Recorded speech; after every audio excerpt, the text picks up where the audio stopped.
8장 16절에서 23절 말씀입니다.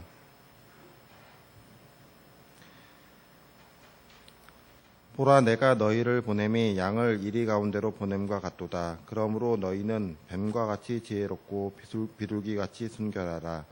사람들을 삼가라. 그들이 너희를 공회에 넘겨주겠고 그들의 회당에서 채찍질하리라. 또 너희가 나로 말미암아 총독들과 임금들 앞에 끌려가리니 이는 그들과 이방인들에게 증거가 되게 하려 하심이라. 너희를 넘겨줄 때에 어떻게 또는 무엇을 말할까 염려하지 말라. 그때에 너희에게 할 말을 주시리니 말하는 이는 너희가 아니라 너희 속에서 말씀하시는 이 곧 너희 아버지의 성령이시니라. 장차 형제가 형제를, 아버지가 자식을 죽는 데에 내주며 자식들이 부모를 대적하여 죽게 하리라. 또 너희가 내 이름으로 말미암아 모든 사람에게 미움을 받을 것이나 끝까지 견디는 자는 구원을 얻으리라. 이 동네에서 너희를 박해하거든 저 동네로 피하라. 내가 진실로 너희에게 이르노니 이스라엘의 모든 동네를 다 다니지 못하여 인자가 오리라.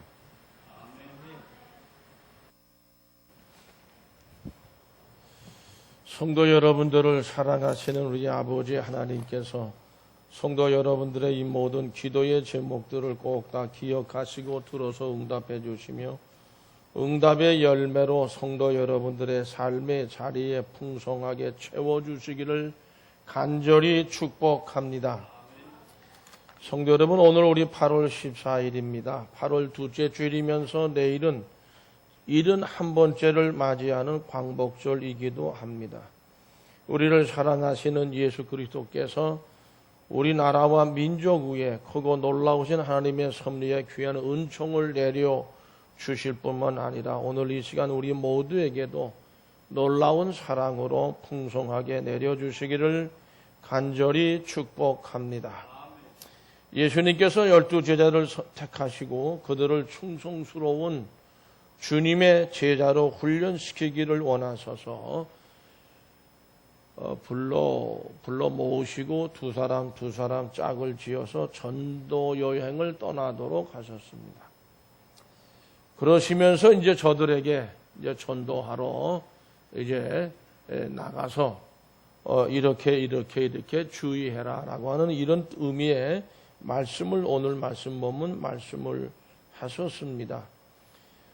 이 전도하는 그런 이 전도 생활의 전도 여행 가운데 그들이 갖고 있는 신앙과 그 전도하는 일로 인해서 박해, 또 핍박, 고난 이런 것들이 따르게 될 것이다. 그러므로 단단히 각오를 하고 이 전도하는 일들을 위해서 힘써야 된다는 이런 의미로 그리고 말씀을 하셨습니다.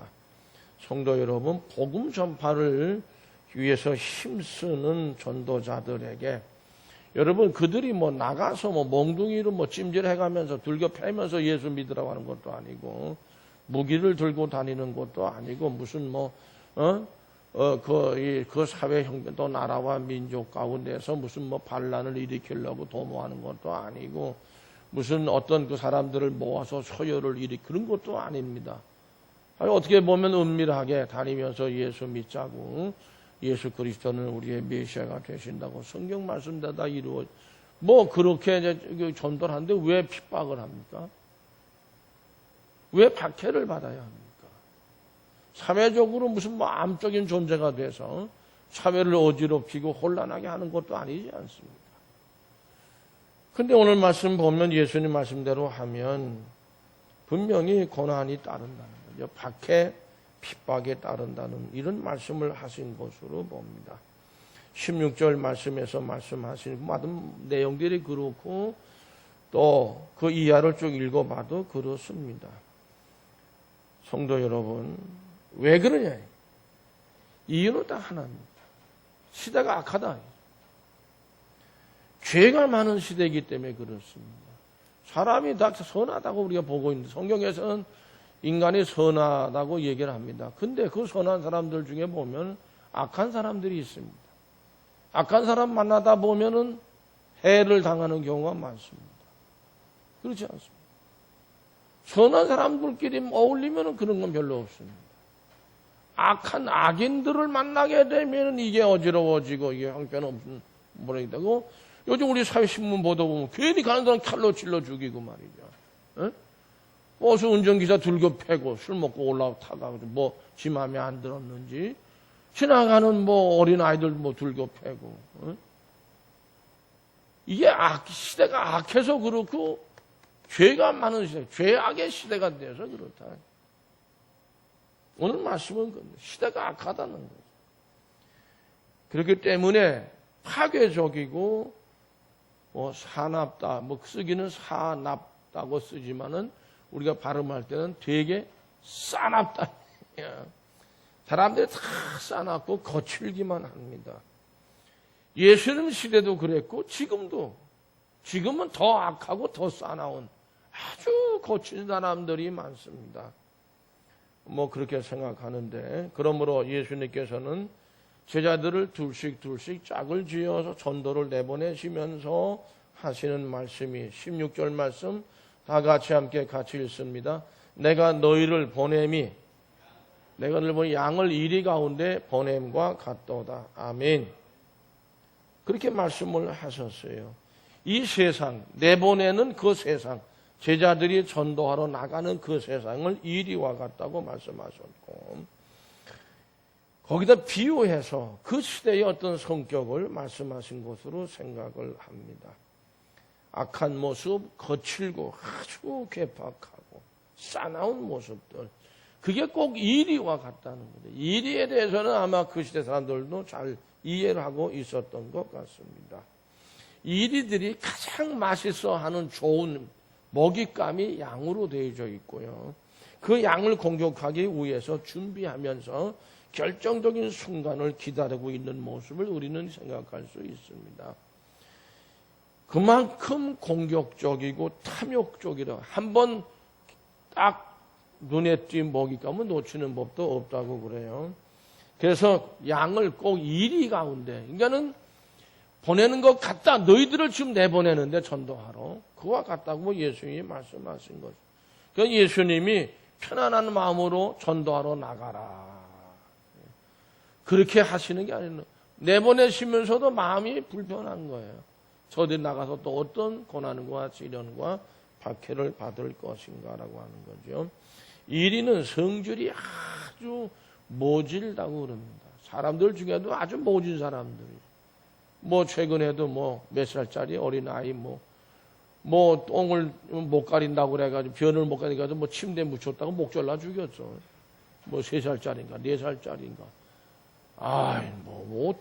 그런 일이 다 일어나나 몰라요. 어쨌든 이 성질이 모질고 싸납고 육신성이기 때문에 여러분, 이 일은 꼭 약한 짐승을 덮치는 거예요. 센 짐승하고 붙지 않는다. 약자에 대해서 아주 잔인한 사람들이 많습니다. 약점만 한번 잡혀봐요. 여지없이 그냥 약점 물고 늘어지는 그런 사람들도 있습니다. 1위는 사나운 짐승으로 식욕이 왕성하고 먹이 사냥이 그러면 그렇게 강하기만 하냐. 여러분, 더 나쁜 뭐예요? 교활하다. 1위는 참 교활하다는 거예요. 사람들도 아주 간교하고 교활한 사람들이 있어요. 거기다가 폭력적이고 공격적이고 말이죠. 그런 사람들이 있습니다. 사납고 난폭해서 매우 교활하다. 이건 다 갖추고 있는 거예요, 이거는. 1위는 자신이 이제 탐욕스럽다고 얘기하는데, 그전에도 몇 번 얘기했던 것 같은데, 자기가 먹어도 배부르잖아요. 근데 사자나 이런 늑대나 또 호랭이 같은 짐승들은 배부르면 더 이상 사냥을 안 한다는 거예요. 근데 1위는 그렇지 않다. 배가 불러도 먹잇감이 딱 눈에 띄면 달라붙어가지고 잡아서 죽여버리고 만다는 거예요. 이걸 탐욕이라고 얘기를 합니다. 1위가 아주 탐욕스럽다는 거죠. 그러므로 1위의 이런 모습은 사람들의 어떤 탐욕스러운 모습에다가 비유해서 늘 얘기가 되어지고 있는 거예요. 인간이 꼭 1위 같은 사람들이 있다 그러는 거예요. 에스겔서 22장 20절 말씀 보면 다 같이 읽어보실까요? 그 가운데에 그 고관들은 음식물을 삼키는 일이 같아서 불의한 이익을 얻으려고 피를 흘려 영혼을 멸하거늘. 아주 포악한 일을 관리에다가 오늘날 우리나라에도 그런 관리들이 뭐 신문 보도 보면 있는 것 같아요. 요즘도 뭐 신문에 갖고 회자되는 무슨 뭐 높은 지위에 있는 검사 출신의 뭔가 하는 사람 또 뭐 수십억씩 다 왔다 갔다 하고 말이죠. 뭐 스바냐 3장 3절 말씀 다 같이 읽어보시죠. 그 가운데 방백들은 부르짖는 사자요 그의 재판장들은 이튿날까지 남겨두는 것이 없는 저녁 일이요 그랬어요. 방백들은 부르짖는 사자고 그 재판장들은 이튿날까지 남겨두는 것이 없는 저녁 일이라. 다 먹어치우고 만다 이런 얘기죠. 결국 그 탐욕 때문에 그렇게 된다는 게 사람이 말이죠. 사람이. 그러니까 이게 그렇게까지 하지 않아도 될 일이 있어요. 근데 그렇게 하는 거예요. 필요 이상의 싸나움, 신경질적인, 파괴적인 거 말이에요. 아주 오만스럽게. 이기적인 욕심, 뭐 이런 것들을, 그런 것들을 위해서 아주 공격적이란 말이죠. 어떤 따라야 할 삶의 정도라는 것은 그런 사람들에게는 없습니다. 분명히 인륜이라는 게 있고 천륜이라는 게 있거든요. 근데 이런 거, 그런 사람이 그런 게 없어요. 뭐든지, 어떤 것이든지 그건 내 것이 돼야 된다고 한다면 이거는 수당법은 안 갈리는 사람이고 자기 욕심을 그냥 채우고 또 채우는 겁니다. 마약 같은 것이라고 표현한 분이 있어요. 우리 사회를 마약이 좀먹고 들어오는 거죠. 이 인간의 탐욕이 우리를 그렇게 만들어, 우리 사회를 또 그렇게 만들어 간다는 거죠. 성도 여러분, 지금의 이 시대는 싸나운, 보통 싸나운 시대가 아니고 아주 난폭한. 어떨 땐 저도 이 주머니 칼을 하나 가지고 다닐까 하는 생각. 뭔 일을 당할지 모르니까. 대단히 파괴적입니다. 거기 아주 교활하다. 속과 겉이 완전히 다른 거예요, 이게. 예? 참 교활하다. 마태복음 10장 10절 말씀 보면 다 같이 읽어보실까요? 사람들을 삼가라. 저희가 너희를 공회에 넘겨주겠고 너희 회당에서 채찍질하리라. 아멘. 마태복음 10장 21절 말씀 같이 읽어보시죠. 장차 형제가 형제를 아비가 자식을 죽는 데 내어주며 자식들이 부모를 대적하여 죽게 하리라. 이게 참 끔찍한 현상들입니다. 오늘날 그렇지 않습니까? 오늘날 그렇습니다. 이 말씀의 의미는 바로 이게 시대적으로 참 악하기 때문에 아주 사납고 난폭하고 교활하고 어떻게든지 파괴적이. 자기 것이 아니면 상관도 없어요. 또 자기 것 하기 위해서 파괴적인 태도로 나가는 거죠. 요즘 사람들이 다 자녀들을 키워도 야 착해야 된다, 선해야 된다, 그죠? 원만하게 저 초화를 이루면서 그렇게 살아야지 된다. 이렇게 가르치는 부모들 별로 없어요. 꼭 여러분 개 중에 투견이라는 개가 있어요. 싸움개가 있습니다. 그건 아주 호전적으로 키워야 된단 말이죠. 그런 투견을 키우듯이 누구한테도 지면 안 된다. 근데 얻어맞고 징징 울며치게 하면 이 병신 같은 놈 어디 가서 얻어맞고 오니 가서 이빨로 물어 뜯기라도 해야지 이게 나오냐고. 이게 투견들을 키우는 건 똑같은 거지 뭐겠어요. 이 시대에 너 같아가지고 어떻게 살겠냐 이렇게 가르칠 거란 말이에요. 가르치고 있단 말이에요. 그런 경향들이 좀 농후하다고 저는 생각합니다. 오늘날 청소년들이 거칠고 싸나운 게 이게 남 얘기가 아니라 바로 우리들 얘기지. 그저 사나운 싸움, 투견 마냥 마구제비로 대들어서 물고 뜯고 내 거로 가져와야 우리가 생존할 수 있다. 이렇게 가르쳐 놓고 있다는 말씀이죠. 예수님께서 오늘 말씀에서 16절에서 말씀하셨어요. 전도 그런 사회인데 지금 그런 시대인데 너희들은 전도하러 나가는데 뱀같이 지혜롭고 비둘기같이 순결해야 된다. 라고 말씀을 하셨어요. 어떻게 보면 명령의 말씀이라고도 생각이 됩니다. 뱀 같은 지혜를 가져야 한다. 또 비둘기처럼 순결해야지 된다. 이 말씀을 대하게 될 때 여러분 전도하러 나가는 사람들에게는 이게 상당히 어떻게 보면 뱀처럼 지혜롭게 전도해라 그런 말씀으로 들려질 수 있죠. 그렇죠? 그 비둘기같이 순결해라 라고 하는 뭐 이런 말씀을 말씀하셨는데 우리가 생각하는 거 좀 다르고 우리가 또 받아들인 것도 좀 다릅니다. 왜냐하면 마태복음 10장 28절에 보면 우리가 읽어보진 않았지만은 다 같이 함께 읽어보실까요?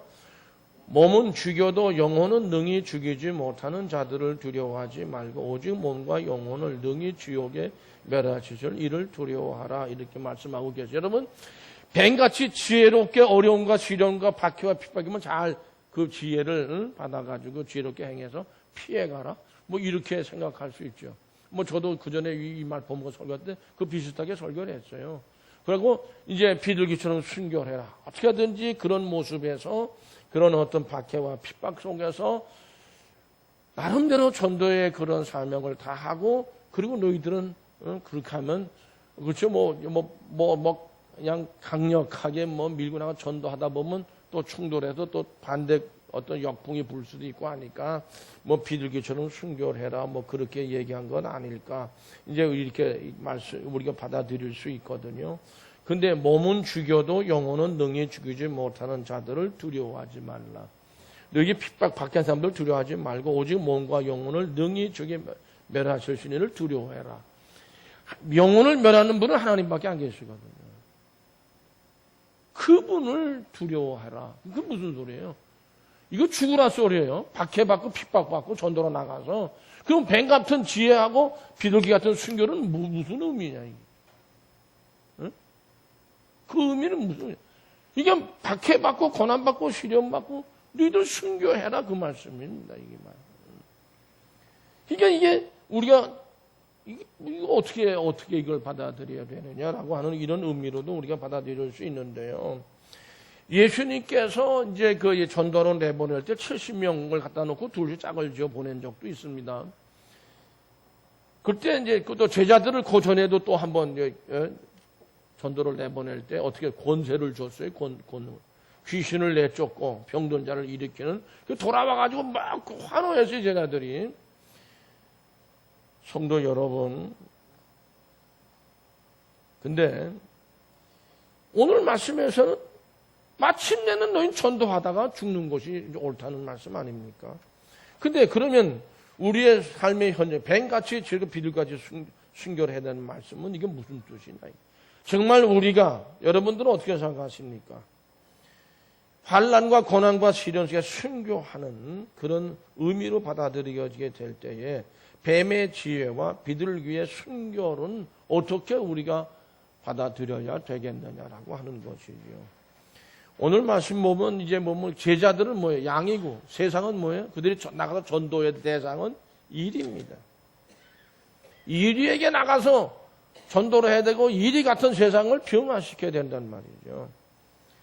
제자들에게는 하나님의 권능 있고 죽음을 두려워하지 않는 담대한 믿음이 주어지겠지만은 그래도 그런 믿음을 가지고 나간다 하더라도 여전히 세상은 일이고 제자들은 양이에요.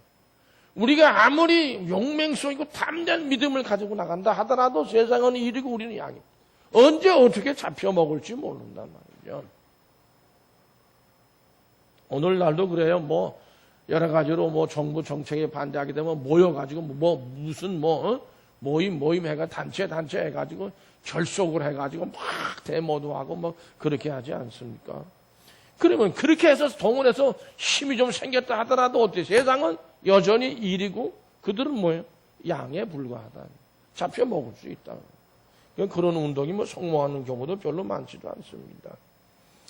아까 말씀드렸던 걸 다시 한번 얘기하면 70명의 제자를 둘씩 짝을 지어 내보낼 때 여러분 70명이 단결해가지고서 같이 나가서 그냥 힘을 합쳐가 전도하면 더 효과적인 거 아니겠어요? 우리 인간적인 머리로 생각하면. 여기서 12명의 제자가 나간다 하더라도 둘씩 짝짓지 말고 12이 탁 뭉쳐. 우리는 그냥 손에 손을 잡고 나가서 예수를 외치자 그러면 더 효과적이지 않겠네요. 또 어떤 고난과 박해가 온다 하더라도 같이 뭉치면 대응할 수도 있지 않겠습니까? 70명이면 더 크게 대응할 수도 있다고 말씀이죠. 근데 오늘 말씀에서는 예수님 어떻게 했어요? 둘씩 70명을 흩었어요. 둘씩 짝을 지어서. 12를 흩었어. 둘씩 하면은 6팀밖에 더 됩니까? 흩어서 내보냈습니다. 두 사람이 있어도 그곳에 뭐가 하나님의 나라가 임한다고 예수님께서 말씀하셨거든요. 그 믿음을 가지고 나가라 하는 의미가 아니겠습니까? 저는 오늘 말씀을 가지고 지금까지 제가 설교했을 때도 인용도 하고 했던 말씀을 자꾸 이렇게 보면서 참 많이 고민했습니다. 뱀같이 지혜롭다고 하는 거, 교활한 어떤 수단을 배워가지고 이거냐?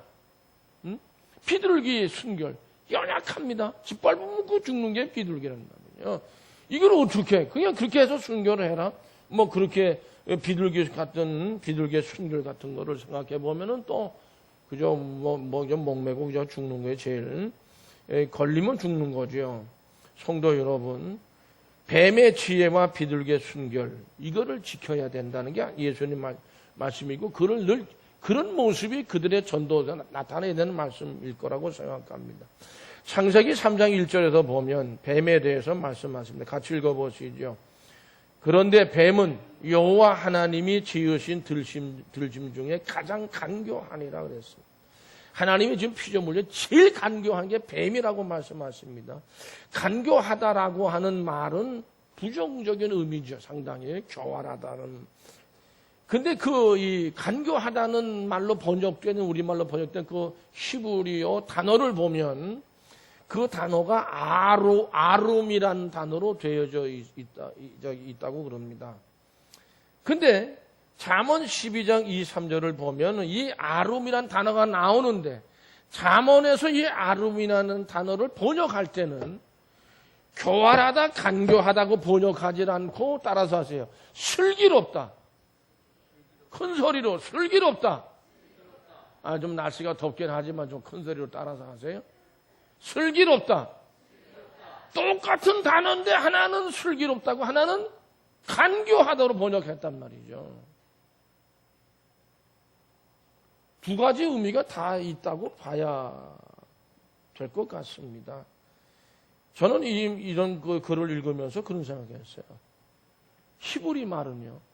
간교하기도 하고 어떻게 슬기롭기도 하고. 상황과 사람에 따라서는 간교한 사람들이 될 수도 있고 슬기로운 사람도 될 수 있다 그래요. 선악을 알게 하는 나무의 실과를 먹지 말라고 하는 명령에 의해서 뱀의 지혜는 뭐로 나타났어요? 이거는 간교한 걸로 드러났어요. 그러나 슬기로운 사람, 아담이 만약 슬기로웠다면 같은 아름이라는 단어 쓴다 하더라도 그걸 따먹었겠어요? 따먹지 않았어요. 아담이 안 따먹었다면 그 아담은 슬기로운 사람인데 같은 단어로 하더라도. 그러니까 여호와를 경외하는 것이 슬기로운 사람은 여호와를 경외하고 지혜의 근본인 하나님이 근본인 걸 알고 하나님의 계명을 따라 삽니다. 그냥 사람은요 슬기로운 사람이 되어줄 수도 있고 동시에 잘못하면 어떻게 돼요? 간교한 사람이 되어집니다. 그냥 사람을 조심해야 돼요. 오늘 마치 그런 의미는 아니지만 사람을 삼가라. 이 말을 우리가 그 의미도 사실은 삼가는 그런 의미는 아니거든요. 난 설명하겠습니다만은. 성도 여러분, 비둘기의 순결도 이와 비슷한데 레위기에 따르면요. 세상의 모든 짐승들, 우리 사람이 먹는 것도 그렇습니다만은 세 종류로 분류되어져 있습니다. 천하 만민들은 어떤 사람이든 간에 그들이 다 먹을 수 있는 동물들이 있습니다. 누구든지 다 하나님 믿든 말든. 그리고 하나님께서 구별해서 이스라엘 사람들에게 이거는 먹되 이거는 먹지 말라. 이렇게 구별했어요. 먹지 못, 이런 짐승들은 먹어라. 먹어도 된다. 이게 두 번째 분류고. 세 번째는 뭐냐면 하나님께 제사 드릴 때 제물을 드리잖아요. 제물이 없는 제사는 없어요. 그 제물로 드려지는 것 중에서 짐승들이 여러 가지 소, 양, 염소 이런 것들이 있지 않습니까? 그런 것들 중에서 날아다니는 것이 있어요. 유일하게 하나가 하나님 앞에 드려질 수 있는 제물이 있어요. 비둘기입니다. 비둘기 하나만은 하나님께 제물로 드릴 수 있도록 되어져 있어요. 성경 레위기에 보면. 그 이후에 날아다니는 건 제물로 못 드리게 되어 있어요. 유일하게 비둘기란 말이죠. 우리가 이 사실을 기억해야 되는데, 비둘기는 그런 의미로 정결한 동물이에요. 하나님께 드리는 제물로 사용되어 줄 수 있기 때문에, 이제 그 이 비둘기를 이제 헬라어로 아켈라이오스라고 얘기를 한다고 하는데, 그 단어가 순결로 번역이 되는 단어라고 합니다. 또 혹은 순전한 믿음, 순전하다, 이제 그런 의미로도 번역이 된다고 하는데, 이 비둘기로 제물로 삼아서 드리는 사람들이 누굴까요? 왜 하나님께서 유일하게 비둘기를 하나님 앞에 드리는 제물로 허락하셨을까요? 가난한 사람들이에요. 부자가 이걸로 갖다 드리면 하나님이 내쳐버리시죠. 가난해서 하나님 제물 드리고 싶은데 없어. 그러니까는 비둘기를 가지고 제물로, 가난한 사람, 약자를 얘기합니다. 약한 사람을 얘기합니다. 시편 74편 19절에 보면 한번 같이 읽어보실까요? 없어요? 네. 거기 보면 주의 맷비둘기의 생명을, 이건 이제 산비둘기를 얘기합니다. 들짐승에 주지 마시며 주의 가난한 자의 목숨을 영원히 잊지 마소서. 이 비둘기를 먹이가 되지 말게 해달라. 이런 표현입니다. 이런 표현이 약하니까 그렇게 되지 말아달라는 말씀이죠. 소도 정결하고 양도 염소도 정결하다고 하더라도 비둘기의 순결에 대해서 말씀하시는 것은 이게 무슨 뜻이겠어요? 결국에는 하나님만을 의지하는 정결한 믿음을 가져야 된다. 전도자들은 그래야 된다는 겁니다.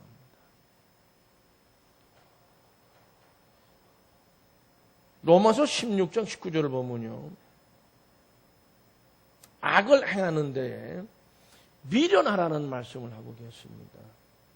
결국 순결이라고 하는 단어는 미련이라는 의미로도 쓰인다는 거예요. 순결한 사람은 미련한 사람이라는 거예요. 이렇게 얘기해도 그게 맞는다는 얘기입니다. 얕고 진짜 뱀같이 아주 간교한 것들은 뭐예요? 미련하지 않습니다. 그 사람들은 대개 보면 순결하지 못합니다. 그러므로 비둘기의 순결은요, 미련할 정도로 한결같이 누구를, 하나님만을 의지하고 따르는 것을 가르치는 거고, 우리가 그런 말 듣는 우리 예수 믿는 사람들이 열심히 예수를 믿는데 저렇게 열심히 지지리도 가난하고 못나고 왜 저 바보같이 저렇게 교회를 섬기고 저렇게 신앙생활, 좀 얕게 좀 신앙생활하지. 일주일에 한번 딱 나와서 골고 탁 비치고 나가고 자기는 제일 신앙 좋은 줄로 얘기를 하고 말이에요. 응? 그렇게 표현한 사람들이 있어요. 그런 말 듣는 사람이 있어. 그런 사람들이 제일 순결한 믿음의 사람이라는 그런 의미로 봅니다. 그리스도인들은 대체적으로 스스로 나는 뭐 비리가 순결한 믿음 갖고 있는 사람이다. 또 혹은 나는 뱀같이 지혜로운 사람이다. 뭐 이런 생각을 하는 분들 더러 있다고 생각이 됩니다만은 정말 사실 그렇습니까? 여러분 지금 말씀드린 그렇게 순결한 순결한 그런 믿음의 삶을 살고 계십니까? 한번 좀 생각해 보시죠. 하나님이 나를 전하고 진리를 위해 살아갈 때 정말 뱀의 지혜, 비둘기의 순결, 그런 순결함과 뱀의 지혜, 그런 것 가지고 여러분들 다 해결하고 있습니까? 적어도 뱀의 지혜를 말씀하시는 그런 가운데서 비둘기의 순결도 같이 함께 말씀이 되어져야 되지 않겠는가 생각합니다. 아, 내가 뱀 같은 지혜로운 사람이로구나. 뭐 그렇게 그러고 싶기도 하겠지만은 과연 그렇겠는가라고 하는 겁니다. 주님께서는 전도자들에게 예수를 믿는 사람, 뱀의 지혜와 비둘기의 순결함이 있어야 한다고 말씀하셨습니다. 마태복음 10장 17절 말씀을 같이 읽어보실까요? 다 같이 읽습니다. 사람들을 삼가라. 그들이 너희를 공회에 넘겨주겠고 그들의 회당에서 채찍질하리라. 사람들을 삼가라고 하는 말씀이 무슨 말?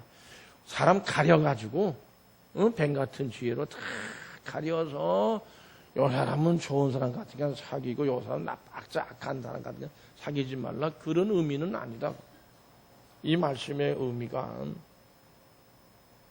제자들을 공에 넘겨주고 회당에 채찍질하게 만들고 말이죠. 그래서 뱀 같은 지혜가 발휘가 돼가지고 좀 다 피해가며 조심스럽게 그렇게. 근데 이 말씀은 사실은 이거 말씀이에요. 그냥 맞으라는 게 매 맞으라는 거예요.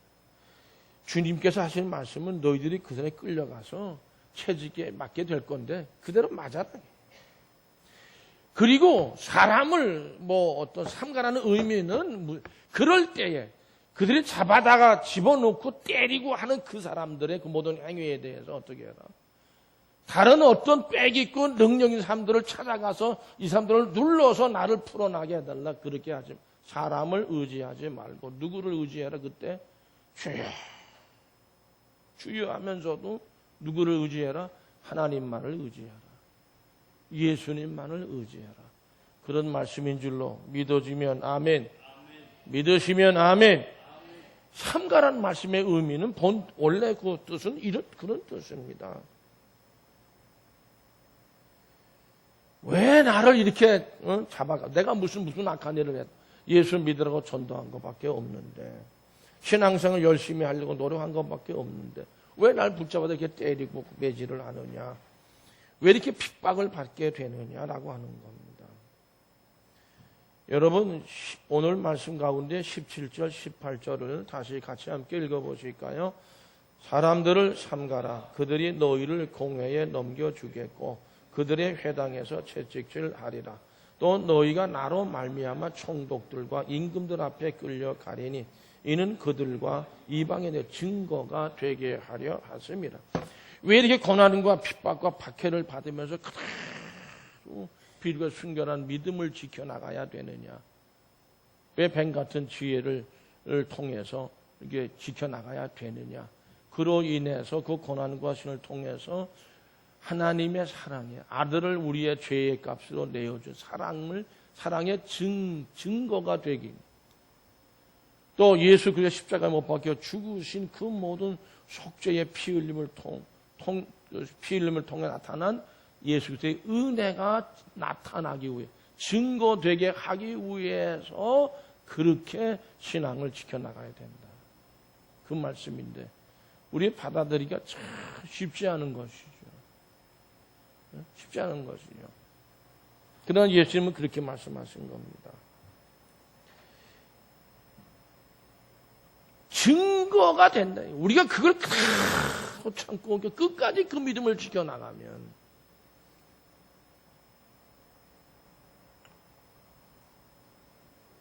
성도 여러분, 우리가 뱀의 지혜나 비둘기의 순교를 쭉 얘기할 때 과연 우리는 그것을 어떻게 이제 받아들여야 되느냐. 여러분, 마태복음 10장 19절 20절 말씀을 다 같이 함께 읽겠습니다. 큰 소리 읽습니다. 너희를 넘겨줄 때 어떻게 또는 무엇을 말할까 염려하지 말라. 그때에 너희에게 할 말을 주시리니 말하는 이는 너희가 아니라 너희 속에서 말씀하시는 이 곧 너희 아버지의 성령이시니라. 아멘. 우리가 생각할 때에 너희들이 말할 것을 준다. 그러면 거기만 끊어서 생각해보면 뭐예요? 뱀 같은 지혜, 뱀의 지혜 같은 지혜를 주신다. 이렇게 받아들일, 이게 보편적으로 받아들이는 내용들인데 오늘 말씀은 그게 아니고 뱀의 지혜라는 게 과연 뭐냐라고 하는 것이죠. 미리 준비해뒀던 뱀의 지혜를 우리한테 주셔가지고 그것으로 이제 말하게 하고 뭐 그런 게 아니고요. 오히려 우리 안에서 말씀하시는 분은 이게 잘못하면 성령을 뱀의 지혜를 주는 분으로 해석할 수 있어요. 받아들일 그거 아니라는 것이고요. 오히려 우리 안에서 말씀하시는 성령님을 의지하고 성령께서 역사하시도록 구하는 그런 의미로 하신 말씀. 성령께서 너희들 그게 의지하고 구할 때 성령께서 너희들이 그 성령의 은혜로 인해서 그런 말을 대답을 하게 하신다는 말씀이거든요. 이런 성령의 역사를 의지하라는 말씀이에요. 마태복음 10장 21절에서 다 같이 읽어보실까요? 다시 읽습니다. 장차 형제가 형제를, 아버지가 자식을 죽내어 주며 자식들이 부모를 대적하여 죽게 하리라. 이 말씀도 똑같은 의미입니다. 하나님 나라를 믿음으로 인해서 또 전하는 가운데 불어오는 환난의 바람에 대해서도 똑같습니다. 성령께서 우리를 인도해 가신다. 그 인도를 그것만 의지하고 나가라. 마태복음 10장 35, 36절 말씀을 다 같이 읽어보시죠. 내가 온 것은 사람이 그 아버지와 딸이 어머니와 며느리가 시어머니와 불화하게 하려 함이니 사람의 원수가 자기 집안 식구리라. 이 말씀이 아마 지금 제가 설명해 드린 말씀으로 받아들이면 어렵지 않습니다. 결국 가정의 식구가 원수가 된다는 말씀인데 믿음으로 인해서 가정에서 일어나는 환난을 결국에는 어떻게 해요? 결국 성령님의 역사를 이런 그런 가운데에서 결국 하나님의 사랑과 예수의 은혜를 드러낼 수 있다는 것입니다. 우리가 쓰는 뱀의 지혜는 능글능글 맞고 그래가지고 둥글둥글해서 그저 그렇게 이렇게 사는 삶으로 이렇게 얘기할 수 있는데 주님께서는 뱀의 지혜를 말씀하시면서 모든 사람에게 미움을 받고 욕을 먹고 또 그런 가운데서 핍박을 받고 박해를 받는다 하더라도 결국 하나님의 나라와 의를 위해 끝까지 말씀대로 행하고 성령님의 인도를 따라서 순종하는 믿음의 삶을 살라. 그걸 말씀하신 거죠. 모든 사람에게 믿음을 당할지라도 믿음으로 나갈 때 끝내는 우리에게 구원이 완성되어진다고 하는 거죠. 그것을 믿고 오늘의 환난과 박해를 견디는 것이야말로 끝내는 소망이 있다는 거예요. 그것이 뱀의 지혜고 비둘기의 순결이라고 하는 것입니다. 성도 여러분, 그렇기 때문에 이제 예수 그리스도가 이 땅에 이제 그런 걸 견디지 못할 정도의 그 시간까지 예수님의 재림이 안 오는 게 아니라는 거예요. 오신다는 게 예수님. 그 소망을 잃지 않고 끝까지 견디라는 그런 말씀의 의미이기도 합니다. 그리고 결국에는 여러분 저기 마태복음 10장 2, 3절 말씀 다 같이 읽어보겠습니다. 이 동네에서 너희를 박해하거든 저 동네로 피하라.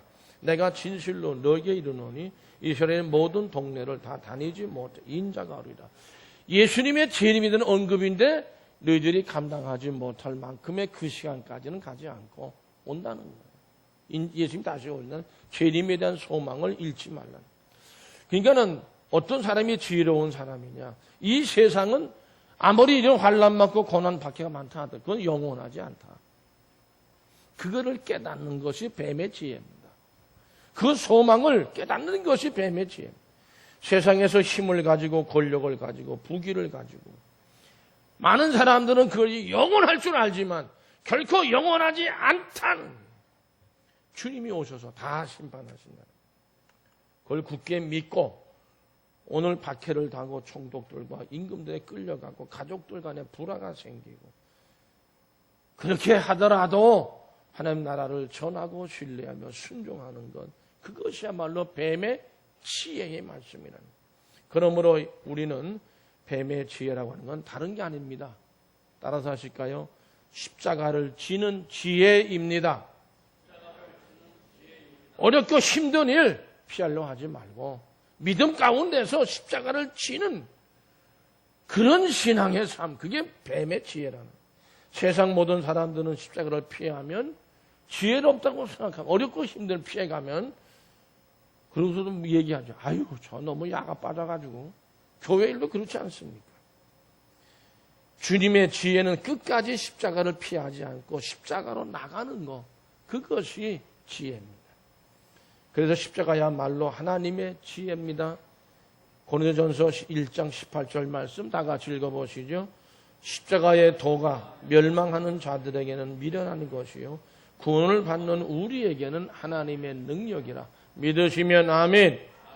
십자가의 도는요, 멸망하는 자들은 미련하게만 보이는 거예요. 저 미련한 것들, 바보천치. 그러나 구원을 받는 우리에게는 하나님의 능력이라. 참으로 오늘날 우리에게는 뱀의 지혜와 비둘기의 순결함이 있어야 합니다. 이 지혜는 위기를 모면하고 빠져나가는 그런 것이 아니고, 악을 악으로 맞서는 것 그런 것도 아니고, 하나님의 나라가 이제 가까이 왔다. 그럼 빨리 나가서 전도해라. 그게 지혜고요.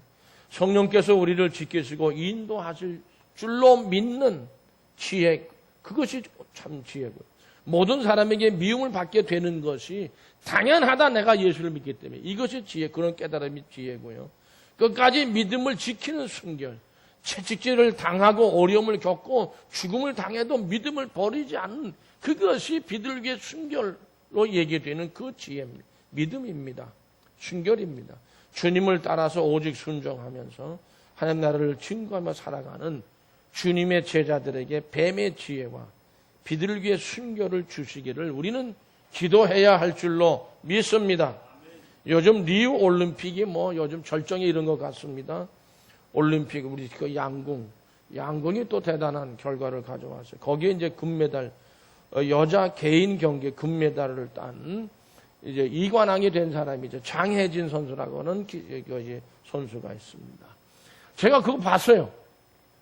결승에서 쏘는 거를 봤는데 딱 맞추고 금메달 확정되는 순간에 이 친구가 입술을 우물하는데 내가 보기엔 저 기도하는 것 같다 이렇게 느꼈어요. 근데 나중에 그 인터뷰 할 때 기록을 보니까 크리스찬이에요. 그 눈물이 글썽해가지고 그가 이제 이런 인터뷰에서 이런 얘기를 했어요. 나는 내게 능력 주시는 분을 믿고 할 뿐이지 모든 결과는 하나님이 주신다고 생각합니다. 믿는다 그랬어요. 모든 과정을 감사하게 받아들이는 자기 믿음이라. 이 장혜진 선수가 4년 전에 런던 올림픽 때는 1점 차이로 올림픽 대표 선수로 선발이 못된 사람이에요. 쉽지 않은 4년 기간을 기다리고 준비하면서 이번에는 당당하게 금메달리스트가 되기까지를 쭉 이게 생각해 보면 참 겸손하고 진지하고 자기 엄숙성이 보이는 함축적 언어이다. 신문 기자가 평을 해놨어요. 전 맞다고 생각합니다. 성도 여러분, 하나님은 우리가 참 안타까워할 때도 하나님 우리를 버리신 것 같아도 우리에게 하나님은 은밀히 갚으시고 때를 따라서 아름답게 하시며 우리를 높이시는 하나님이신 줄로 믿습니다. 기도하시겠습니다. 우리 아버지 하나님,